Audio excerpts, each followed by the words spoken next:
नमस्कार दोस्तों, स्वागत है आपका हमारे YouTube चैनल जरधारी क्लासेस में।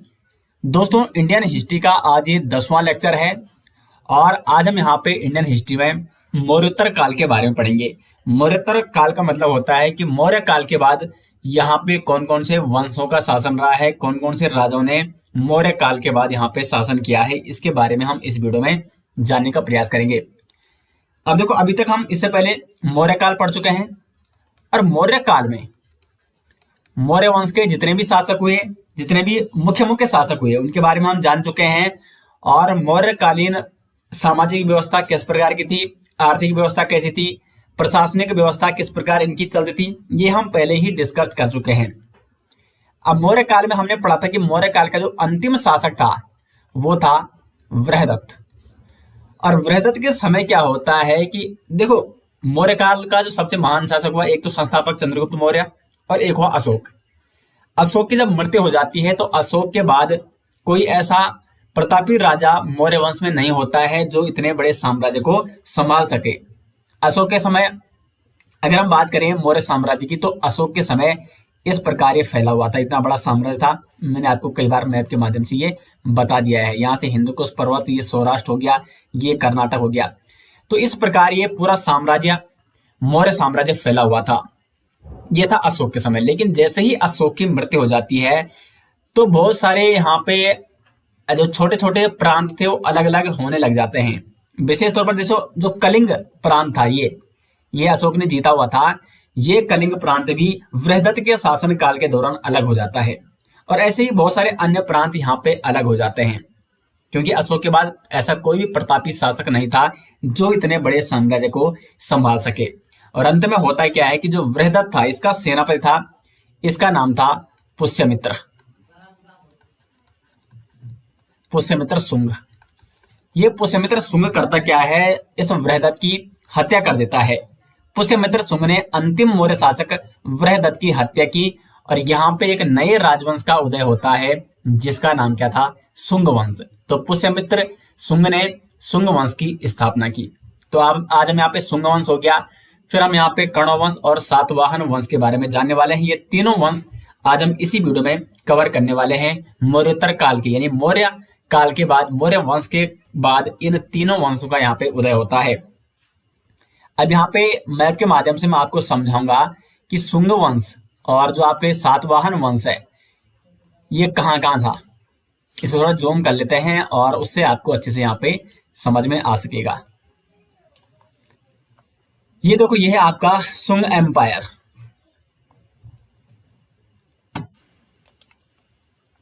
ये देख रहे हैं आप, जो पहले मगध हुआ करता। अब देखो, अशोक के समय तो ये पूरा क्षेत्र था, लेकिन अब धीरे धीरे ये क्षेत्र क्या हो गया है, अलग अलग हिस्सों में बंट गया है। और जब यहाँ पे शुंग वंश यानी बृहदत्त को मारकर जब पुष्यमित्र शुंग क्या करता है, शुंग वंश की स्थापना करता है, तो ये है शुंग वंश।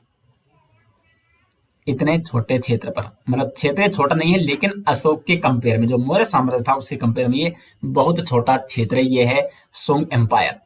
जबकि जो सातवाहन एम्पायर है, ये देखो, ये है सातवाहन वंश। तो इनका ये राज्य इनका था। तो ये दक्षिणी क्षेत्र में है और इनको आंध्र भी कहा जाता है। आंध्र, जो सातवाहन वंश के शासक है उनको आंध्र भी कहा जाता है, क्योंकि आंध्र प्रदेश के आसपास का ये क्षेत्र है। ये नीचे मतलब दक्षिण में जो क्षेत्र है, इस क्षेत्र पर इन्होंने शासन किया। और साथ ही साथ मौर्योत्तर काल में होता क्या है, कई विदेशी आक्रमण होते हैं। जैसे यहाँ पे क्या है, ये शुंग एम्पायर है, शुंग वंश का ये साम्राज्य है, और ये आपका क्या है, सातवाहन एम्पायर है। तो इन क्षेत्रों में यहाँ से आते हैं विदेशी आक्रांता। यवन शासक, हिंद जो यूनानी शासक थे, और शक, कुषाण, ये भी आते हैं मौर्योत्तर काल में। तो इनके बारे में हम, जो आज के लेक्चर है, आज हम शुंग वंश, सातवाहन वंश, कर्ण वंश के बारे में पढ़ेंगे। और इनके समकालीन थे, जैसे शुंग वंश के समकालीन कौन थे, इंडो यूनानी शासक, हिंद यूनानी शासक। उसके बाद जो कर्ण वंश आता है तो उसके समकालीन थे शक। और उसके बाद जो सातवाहन शासक आते हैं उनके समकालीन कौन थे, वो थे दोस्तों वहां पे कुषाण। तो इनके बारे में हम नेक्स्ट वीडियो में चर्चा करेंगे, जो ये विदेशी आक्रांता थे। अब यहाँ पे हम पहले शुंग वंश के बारे में चर्चा कर लेते हैं। तो शुंग वंश का जो संस्थापक था वो था पुष्यमित्र शुंग।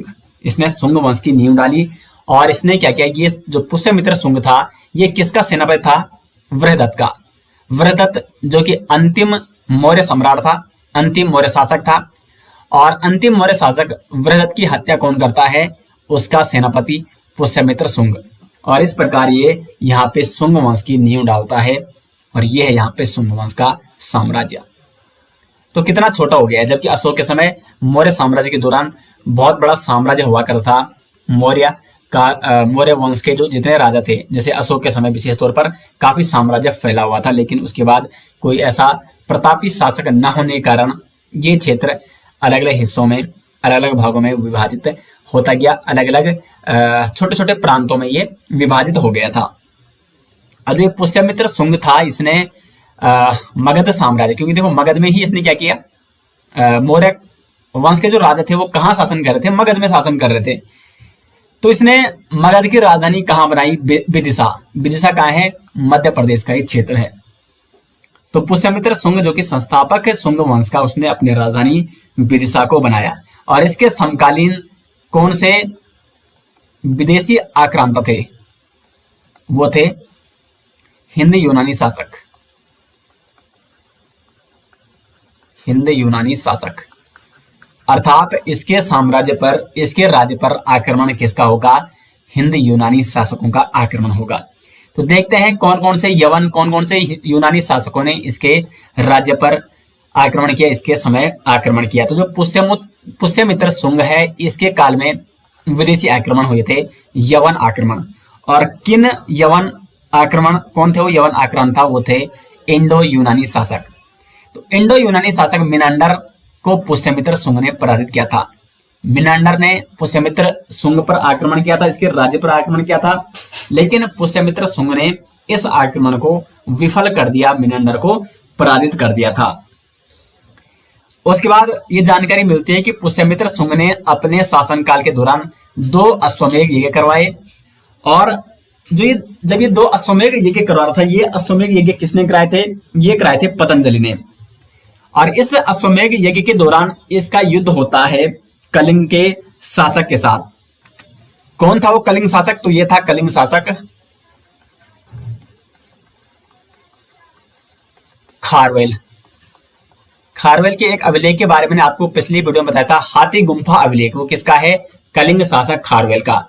तो कलिंग शासक खारवेल के साथ युद्ध होता है पुष्यमित्र शुंग का, और पुष्यमित्र शुंग को पराजित करता है खारवेल। यानी विजेता कौन रहता है इस युद्ध में? वो रहता है खारवेल। ये यहाँ पे कलिंग है और ये यहाँ पे क्या है? शुंग एम्पायर है।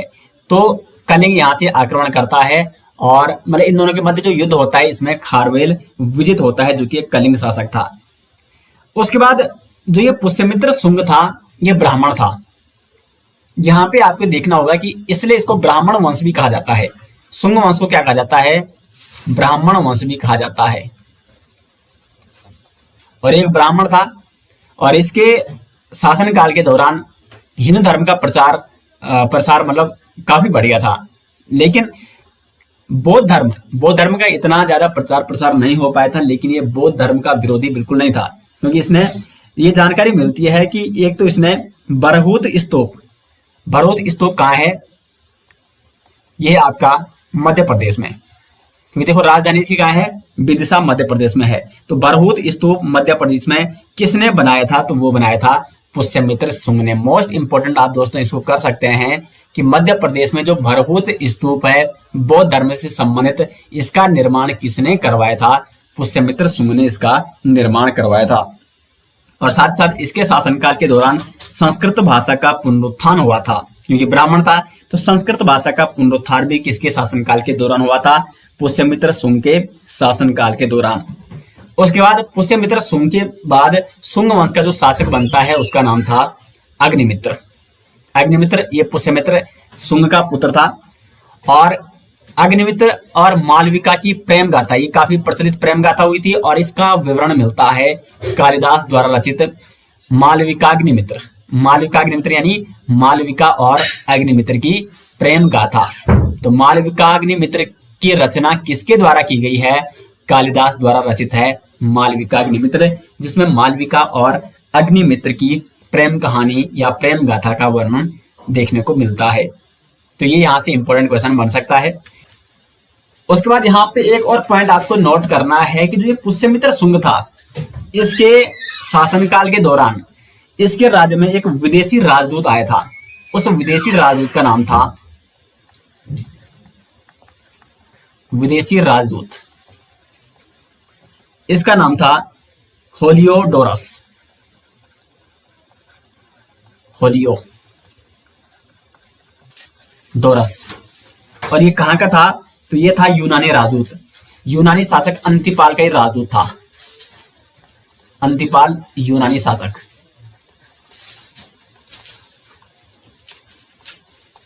यूनानी शासक अंतिपाल का राजदूत होलियोडोरस किसके राज्य में आया था? ये आया था पुष्यमित्र शुंग के राज्य में। और ये एक यूनानी राजदूत था।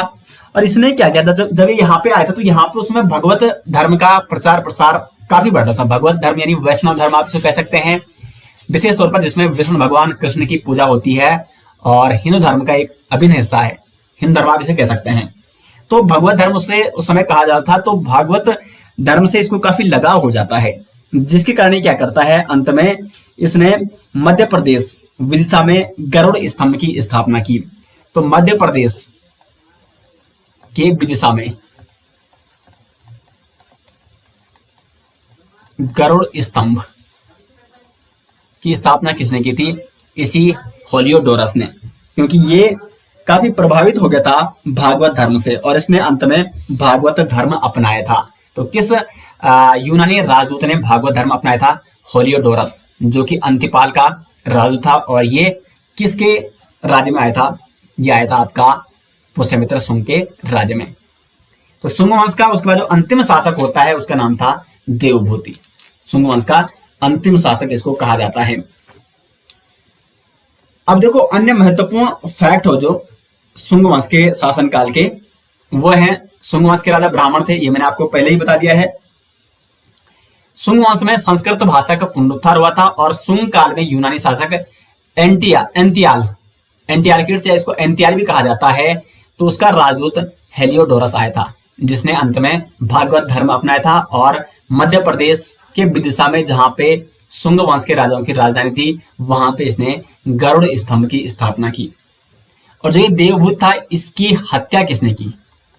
तो इसकी हत्या करता है वासुदेव। और ये भी स्वयं एक क्या था? ब्राह्मण था। तो अगर जो नया वंश की स्थापना होगी वो भी एक ब्राह्मण वंश है। और इसने कौन सी वंश की स्थापना की? इसने की कर्ण वंश की स्थापना। कर्ण वंश का संस्थापक कौन है? वासुदेव। ये भी एक ब्राह्मण वंश है, ठीक है, ब्राह्मण वंश है कर्ण वंश। और इसकी स्थापना वासुदेव करता है। वासुदेव किसकी हत्या करता है? तो जो अंतिम शुंग वंश का शासक था देवभूति, उसकी हत्या वासुदेव करता है और यहाँ पे नए वंश की स्थापना करता है कर्ण वंश। तो कर्ण वंश है जो, अब इसके बारे में हम जानते हैं। तो कर्ण वंश के बारे में वैसे ज्यादा जानकारी विशेष तौर पर नहीं मिलती है, कोई ऐसी इंपॉर्टेंट फैक्ट नहीं है। सिर्फ आपको ये देखना है यहाँ पे कि इसमें संस्थापक कौन था और अंतिम शासक कौन था। तो जो संस्थापक था कर्ण वंश का वो था वासुदेव। और वासुदेव के बाद यहाँ पे भूमिमित्र, उसके बाद नारायण और उसके बाद सुशर्मन यहाँ पे कर्ण वंश का शासक बनता है। और सुशर्मन जो कि अंतिम शासक था कर्ण वंश का अंतिम शासक कौन था? वो था सुशर्मन। अभी सुशर्मन की हत्या किसके द्वारा होती है? तो सुशर्मन की हत्या करता है सिमुक। और सिमुक यहाँ पे एक नए राजवंश की स्थापना करता है और इस राजवंश का नाम क्या था? सातवाहन वंश। सातवाहन वंश का संस्थापक सिमुक किसकी हत्या करके ये सातवाहन वंश की स्थापना करता है? सुशर्मन की हत्या करके। और सुशर्मन इस प्रकार से क्या है? कर्ण वंश का अंतिम शासक है। तो यहां तक दोस्तों आपको कोई दिक्कत नहीं होनी चाहिए। यहां तक आप अच्छे से समझ गए होंगे कि किस प्रकार आगे बढ़ रहा है। और कर्ण वंश के जितने भी शासक थे, ठीक है, ये किसके समकालीन थे? तो ये थे शकों के समकालीन। तो देखो यहाँ पे जो हम आगे अगर हम जो नेक्स्ट लेक्चर पढ़ेंगे ना, उससे पहले हम हिंद यूनानी शासकों के बारे में जानेंगे। वहां पे पुष्यमित्र शुंग की भी चर्चा आई, क्योंकि पुष्यमित्र शुंग और किसका युद्ध हुआ था? मिनांडर का युद्ध, जो कि एक यूनानी शासक था। तो हिंद यूनानी शासक ये शुंग वंश के समकालीन थे, इसी समय ये शासन कर रहे थे। उसी प्रकार कर्ण वंश ये किसके समकालीन थे? शकों के समकालीन। कर्ण वंश इतने कोई विशेष राजा इसमें हुए नहीं और विदेशी आक्रांता ये बार बार इसलिए अटैक कर रहे थे कि भारत में ऐसी कोई शक्ति नहीं थी जो पूरे साम्राज्य को संभाल सके। पूरे मतलब एक रूप, एक केंद्रीय सत्ता नहीं थी यहाँ पे। छोटे छोटे यहाँ पे प्रांत हुआ करते थे, सब अपने अपने प्रांतों के बारे में सोचते थे, इसलिए लगातार यहाँ पे विदेशी आक्रांताओं ने क्या किया, आक्रमण किया। और उसके बाद सातवाहन वंश, तो इनके समकालीन कौन थे, कुषाण। और कुषाण यहाँ पे ये काफी मतलब बड़े साम्राज्य में फिर ये अपना साम्राज्य विस्तार करते हैं, ये हम नेक्स्ट वीडियो में जानेंगे। तो अभी हम यहाँ पे टारगेट रखते हैं सातवाहन वंश। अब देखो सातवाहन वंश, इसका संस्थापक कौन था, वो था सिमुक, क्योंकि सिमुक ने सुशर्मन की हत्या कर दी है। और इन्होंने अपनी राजधानी कहाँ बनाई, प्रतिष्ठान, जो कि वर्तमान में कहाँ है, महाराष्ट्र में है। मैंने आपको पहले ही बता दिया था, ये देखो मैप देख रहे हो आप यहाँ पे, इस मैप को थोड़ा जूम करके देख लेते हैं। और मैंने पहले ही आपको समझा दिया था कि जो पहले यहाँ पे ये शुंग एम्पायर हुआ करता था, ठीक है, शुंग वंश। उसके बाद यहाँ पे कर्ण वंश आए, और कर्ण के बाद यहाँ पे आए सातवाहन। लेकिन सातवाहन क्या कर रहे हैं, मतलब यहाँ पे तो अब शुंग नहीं है ना, शुंग वंश यहाँ पे खत्म हो चुका है। लेकिन जो ये साम्राज्य था, अब ये धीरे धीरे दक्षिण की ओर विस्थापित हो रहे हैं, क्योंकि उत्तर में यहाँ पे लगातार क्या हो रहा है, अटैक हो रहा है विदेशी आक्रांताओं का। शकों ने यहाँ पे आक्रमण किया, और शकों ने बहुत सारे इस क्षेत्र को क्या कर लिया था, विजित कर लिया था। तो इसके कारण ये देखो, ये सातवाहन जो एम्पायर है, ये यहाँ पे दक्षिण की ओर क्या हो रहा है, धीरे धीरे विस्थापित हो रहा है। तो ये एक उत्तर और दक्षिण की आप इसको कड़ी कह सकते हैं, बीच की। और यहाँ पे क्या हुआ था कि ये देखो, इन्होंने अपनी राजधानी कहाँ बनाई, महाराष्ट्र बनाई। किन्होंने, सातवाहन वंश के जो शासक थे। धीरे धीरे ये दक्षिण की ओर क्यों यहाँ पे ये स्थानांतरित, धीरे धीरे दक्षिण की ओर ये प्रस्थान क्यों कर रहे हैं, क्योंकि उत्तर से लगातार विदेशी आक्रांता क्या कर रहे थे, आक्रमण कर रहे थे। इससे परेशान होकर ये दक्षिण की ओर क्या करते हैं, अपना कुल मिला के प्रस्थान करते हैं। सिमुक ये सातवाहन वंश का क्या था, संस्थापक था। अब देखो, जो सातवाहन है, इनको आंध्र भी कहा जाता है, आंध्र सातवाहन, क्योंकि आंध्र प्रदेश साइड यानी नीचे दक्षिण साइड ये विस्थापित हो चुके हैं, तो इसलिए इनको आंध्र सातवाहन भी कहा जाता है। और इनकी राजधानी कहाँ है, प्रतिष्ठान, महाराष्ट्र में वर्तमान में स्थित है। संस्थापक है सिमुक, सातवाहन वंश का संस्थापक। और इसने कर्ण वंश के शासक, अंतिम शासक सुशर्मन की हत्या की। सिमुक के बाद शासक बनता है कृष्ण, और नासिक शिलालेख में इसका नाम देखने को मिलता है। नासिक शिलालेख में किस सातवाहन वंश के शासक का नाम मिलता है, कृष्ण का नाम मिलता है। उसके बाद कृष्ण के बाद इसमें जो शासक हुआ सातकर्णी प्रथम। सातकर्णी प्रथम, इसके बारे में जानकारी मिलती है कि इसने 2 अश्वमेध यज्ञ कराए थे और 1 राजसूय यज्ञ इसने कराया था। उसके बाद एक अन्य शासक हुआ हाल, इसका नाम क्या था, हाल। और इसने एक पुस्तक लिखी थी, गाथा सप्तशती। गाथा सप्तशती ये पुस्तक किसने लिखी थी, हाल ने लिखी थी। प्राकृत भाषा में ये लिखी गई है। तो गाथा सप्तशती की रचना किसके द्वारा की गई है, हाल के द्वारा, जो कि सातवाहन वंश का शासक था। इसके बाद इसमें एक प्रतापी शासक हुआ। सातवाहन वंश का सबसे प्रतापी शासक जिसे कहा जाता है वो था गौतमी पुत्र सातकर्णी। अब देखो धीरे धीरे यहाँ पे क्या है, ये देखो शक शासक, मैंने बोला था ना कि जो सातवाहन वंश के शासक हैं, वैसे तो ये मतलब अधिकांशतः जैसे जैसे आगे बढ़ रहे ना, क्योंकि देखो शकों ने यहाँ पे, शक और कुषाण, लगभग शक भी अभी यहाँ पे कहीं ना कहीं शकों की एक शाखा यहाँ पे शासन कर रही है। अधिकांश क्षेत्र में तो कुषाणों ने कब्जा कर लिया था, लेकिन जो कुषाण और शक थे, अब ऐसा तो हुआ नहीं कि कुषाणों ने शकों को सीधे समाप्त कर लिया। शक तो सीधे कहाँ समाप्त होते हैं, गुप्त काल में। गुप्त काल के शासक शकों को पूर्ण रूप से क्या करते हैं, शकों की सत्ता को समाप्त करते हैं। तो शक और कुषाण लगातार एक दूसरे के समांतर में चल रहे हैं, एक दूसरे के समकालीन चल रहे हैं।